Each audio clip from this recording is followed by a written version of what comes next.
perkenalkan, nama saya Domingas Yunibete. Saya mahasiswa Psikologi Fakultas Kesehatan Masyarakat Universitas Nusa Cendana Kupang. Nah, pada video kali ini, saya akan memberikan suatu informasi psikoedukasi mengenai gangguan mental. Nah, di sini informasi yang saya paparkan ini adalah tentang pandemi yang mempengaruhi mental health. Nah, kita semua tahu bahwa pandemi COVID-19 ialah pandemi berdimensi multisektor atau biopsikososial, spiritual yang menyebabkan ketakutan dan kegelisahan karena banjirnya informasi asimetris dan misleading.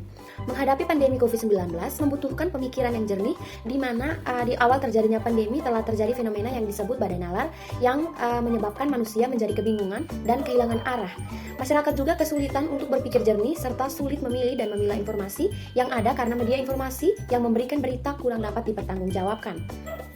Nah, adanya pandemi mengharuskan kita untuk melakukan isolasi, baik isolasi fisik dan isolasi psikologis.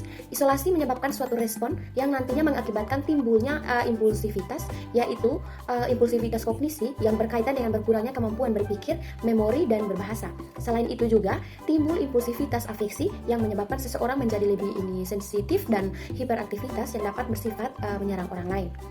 Nah, mengapa pandemi mempengaruhi mental health? Jadi pandemi COVID-19 tidak hanya berefek pada kesehatan fisik, tetapi juga berpengaruh kepada kesehatan mental seseorang. Berbagai permasalahan yang terjadi karena COVID-19 ini dinilai menjadi sumber stresor baru bagi masyarakat. Meningkatnya rasa kesepian dan berkurangnya interaksi sosial dapat menjadi faktor risiko untuk gangguan mental seperti skizofrenia dan depresi major.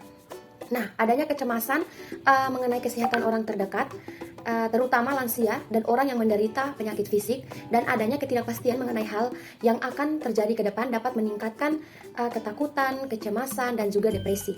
Apabila kecemasan terjadi secara terus-menerus, hal ini dapat memperburuk kondisi kesehatan mental dan menimbulkan gangguan serius seperti gangguan kecemasan, gangguan obsesif, kompulsif, stres, dan juga gangguan terikat trauma. Nah, di sini saya akan memberikan edukasi terhadap pandemi yang mempengaruhi mental health ini. Nah, setiap individu harus memiliki sikap resilient dalam menghadapi situasi pandemi yang penuh ketidakpastian ini. Resiliensi adalah sikap individu dalam menghadapi kesulitan dalam kehidupan yang terlihat ketika individu menghadapi situasi sulit sehingga memaksanya untuk mengatasinya dan beradaptasi dengannya. Sikap ini akan memberikan berbagai pengalaman baru kepada individu terkait dengan keterampilan hidup seperti komunikasi, sikap realistis dalam merencanakan hidup, serta kemampuan memilih jalan yang tepat bagi hidupnya. Nah, situasi pandemi merupakan situasi yang sulit bagi semua orang, sehingga resiliensi sangat diperlukan agar individu dapat bertahan melewati pandemi dan mampu menjalani kehidupan seperti sedia kala. Nah, apabila individu memiliki sikap resilient, maka individu tersebut dapat menjadikan situasi sulit dalam kehidupan sebagai sarana mengembangkan dirinya menjadi lebih baik lagi. Manifestasi dan resiliensi tersebut adalah sikap adaptasi. Nah, adaptasi sangat diperlukan karena berkaitan dengan bagaimana individu dapat mempertahankan eksistensinya ketika terjadi perubahan pada lingkungannya. Kemampuan beradaptasi secara cepat menjadi sangat penting pada situasi yang penuh ketidakpastian seperti sekarang ini. Nah, perlu kolaborasi dalam mengatasi pandemi virus corona karena masalah ini memengaruhi berbagai bidang kehidupan, yaitu secara biologis, psikologis, sosial, dan juga spiritual.